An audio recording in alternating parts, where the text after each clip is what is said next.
Hey everyone, Aaron here, and this is another first game impressions review, or impressions? It's impressions, whatever. Um, and today's impressions is going to be of Tales of Zestria. Zestiria. I'm going to say it's Zestiria because I think that's actually how I pronounce it correctly. I've been saying Zestria the whole, every time I've been talking to some people, and they don't correct me because I don't think they actually know how to pronounce it themselves. So I'm going to say Zestiria because it looks like that. If I'm wrong, you can feel free to put in the comments, hey, you're wrong. It's not this is how it's pronounced, but whatever. It's not a big deal. So, Tales of Zestria is actually a PS4 and PS3 game exclusive. You won't find this on the Xbox. You won't find this on the game. It's almost like GameCube. GameCube has been out for ages for the Wii U. But I think it's actually at home on the Sony console. I think in terms of content and how it runs best on these systems. The Tales games have been since Exilia, or actually no, Tales of Graces, the one that came to the West, have been on exclusively on the PS3, and Tales of Zestria actually fixes that by actually having this one being on the PS4. And I'll tell you right now, so far, I love it. I think it's an amazing game. Um, as your typical story, I'll give you the quick rundown of it. Our main character is your typical, very humble, very nice, and lighthearted character who actually is able to see seraphim, which are kind of humanoid angels, essentially. They're humans, but they're also angels at the same time. But they don't have the typical look of angels. They don't have giant wings and such like that. And our main character could see them, and he actually lives with a small community of them on top of a mountain. And through a kind of series of events of when he's exploring a ancient ruin that he's always wants to explore, because he at heart is an explorer, he ends up meeting a girl who, lo and behold, ends up following at one point to save her from a possible threat. And I won't go beyond that because this game does have a lot of spoilers if I keep going too far with it.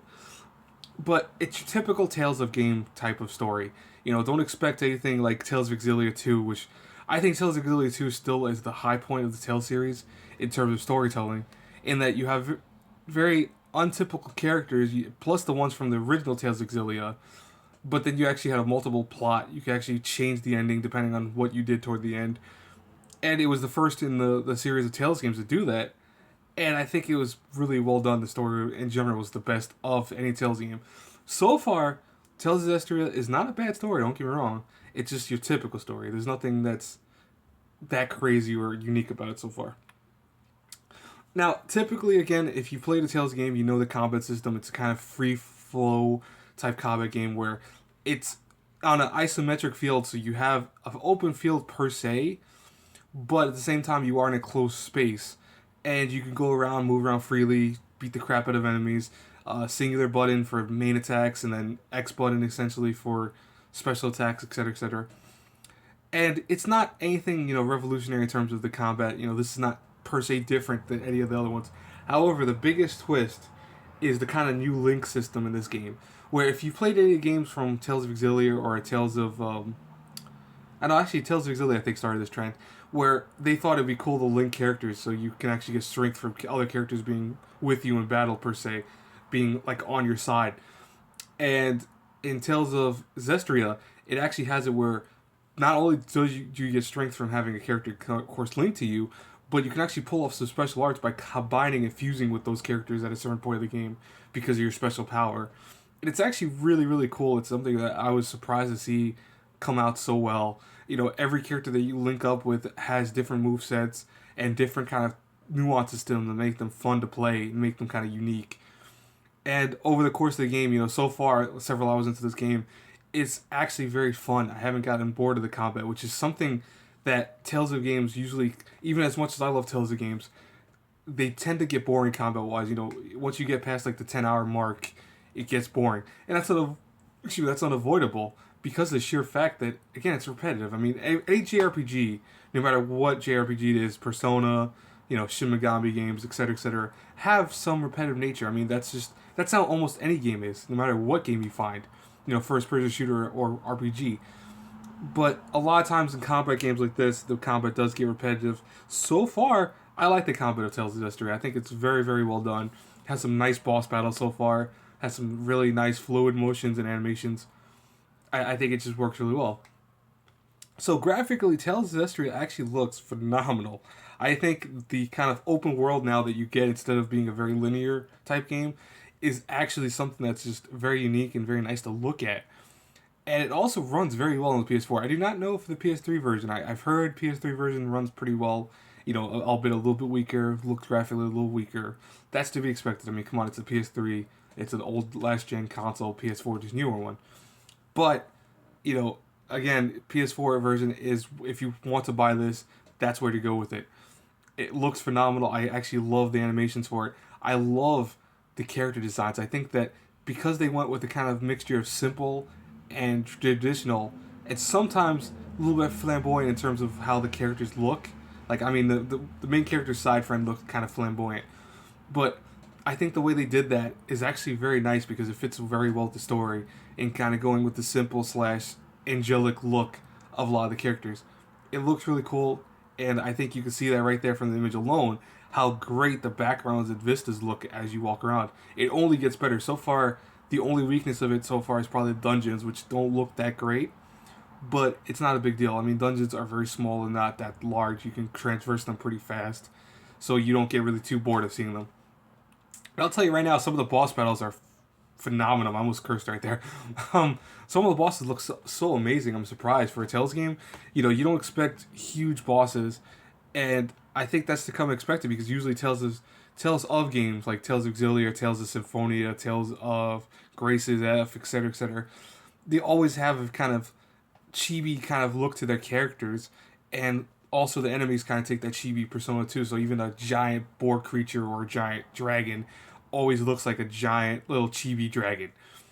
And Tales of Zestiria, because they look going with the whole kind of Tales of Xillia concept, where the characters are fully sized, you actually get a fully sized everything. You get fully sized enemy bosses and such like that, where you can see right there, they're not small enemies, they're big enemies. The dragon looks intimidating because it is intimidating. It's huge in size.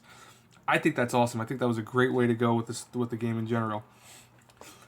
So far, in my opinion, is Tales of Zestiria worth it? Yes. I'm telling you guys right now, I'm gonna get rid of the whole should you buy it or should I recommend? Because honestly, I was thinking about this the other day. I think that's almost unfair to tell people buy a game based off several hours of a game and first impressions. I think telling you to buy a game and invest your money into it, well, when I don't fully know the game myself, is a kind of risk and a stupid concept for me. And I apologize if you guys, you know, take it the way that I thought you might take it in terms of like I'm not telling you to ever buy a game like oh buy you must buy. I'm telling you my suggestion. You know, this is my opinion and my suggestions of should you buy a game or not. You know, honestly, if my suggestion goes, Tales of Zestiria is a very worth the game if you love the Tales games. You know, I'm a huge Tales of fan, so I bought the collector's edition of this when it was announced. I didn't care regardless of it.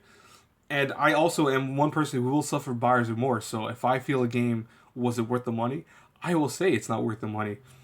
And I'm not afraid to say that because sometimes you make bad decisions sometimes when you buy stuff. It's human. And I've done that before when I've bought video games that you buy a full price collector's edition or a full price game and it turns out to be crap and you're like, oh man, I spent $60 or $100 on this. Wow. You know, what did I do? It just happens. So far, Tales of Zestria, I do not have any buyer's remorse from this. Again, I'm several hours into the game. I am enjoying everything of it. From what I hear, it's about 40 hours of a game. I think that's perfectly fine for a Tales of game. I think Tales of games usually around 30 to 40 hours. You know, unless they're the condensed ones like Abyss and such like that. But overall, again, I think this is an amazing game. I think it came out very well. I love the animation. I have to say, I love the opening soundtrack of the actual opening to the game itself. I think it has some of the coolest, I don't know, sound bites, I guess, in general. I don't even know how to word it. It's just so awesome, and it's a shame. I don't think it's actually on the CD for it, because I bought the collector's edition. I don't see it on the CD. I'm gonna keep digging around see if I can't find it. But you know, honestly, this game is just awesome so far. I really enjoy it.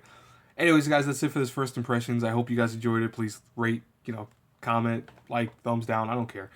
Subscribe. Also keep checking my description box. I have many channels that I feel are really cool channels. Check them out and show them some love, like you guys are showing me some love.